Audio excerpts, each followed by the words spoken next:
si vamos en reversa de lo que corresponde a la redención, primero revisemos de qué estamos hechos en nuestra interioridad, ¿no?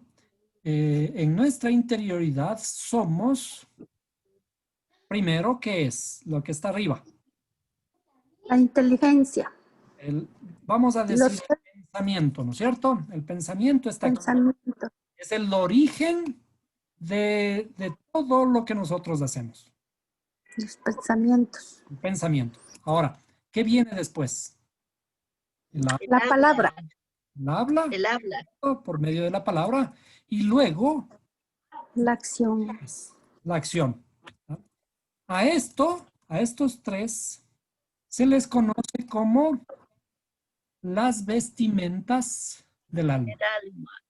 ¿Sí? Estas son las vestimentas del alma. Entonces vamos a poner aquí las vestimentas del alma. Bien. Entonces, estas vestimentas finalmente son de las que debemos vestirnos.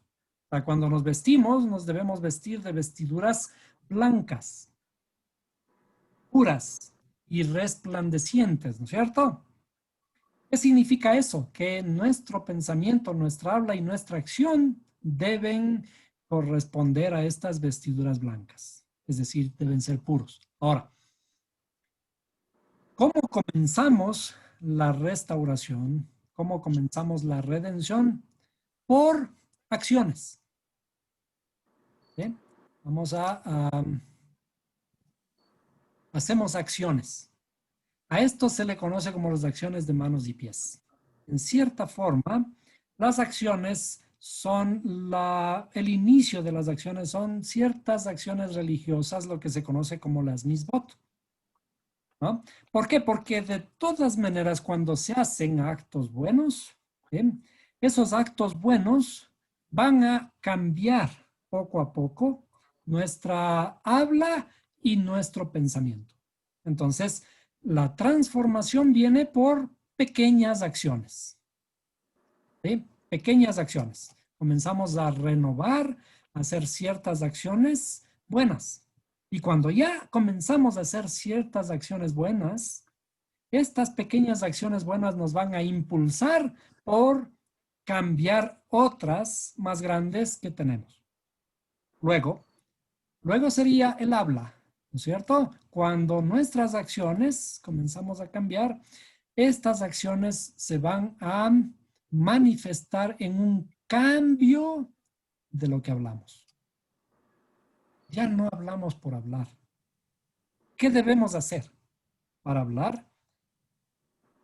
Antes de hablar tenemos que Pensar. respirar, ¿no es cierto? Entonces, cuando comenzamos a cambiar nuestra habla, esto me va a empujar a cambiar mi pensamiento. Cuando comenzamos a cambiar el pensamiento, allí en el pensamiento es el origen de todo lo que hacemos, el origen del habla y el origen de nuestras acciones. Por eso es que en nuestra ley se castiga, por ejemplo, a los autores intelectuales de cualquier crimen, ¿cierto? Un actor intelectual, ¿qué significa? Es el que pensó. El que pensó es tan culpable como el que hizo. El que hizo, quizás inclusive lo hace por alguna necesidad. Podríamos encontrar alguna justificación. Pero desde el punto de vista de los sabios, ¿quiénes son los autores intelectuales? El que piensa tiene mucho más culpa, Culpa. tiene mucho más culpa que el que hace. ¿Sí? Por lo tanto, es mucho más grave cuando pensamos algo aquí, y aunque no lo hayamos hecho. Por eso el mismo salmista dice, antes de que mis pensamientos salgan, ¿sí? Tú ya sabes todo. Tú ya lo sabes todo, ¿no es cierto? Entonces, aquí anida toda nuestra, o se inicia toda nuestra maldad en el pensamiento. Y nosotros tenemos que comenzar por acciones, pequeñas acciones que van a transformar nuestra habla y que van a cambiar finalmente el pensamiento.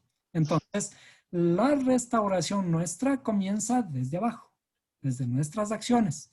Y es por eso, de alguna forma, como decimos, es la parte de abajo, va a corresponder a todo esto que le llamamos corazón. ¿Bien? Vamos a llamarle a todo esto corazón. ¿Bien? Cuando comenzamos desde abajo con pequeñas acciones, esto finalmente va a cambiar nuestro pensamiento.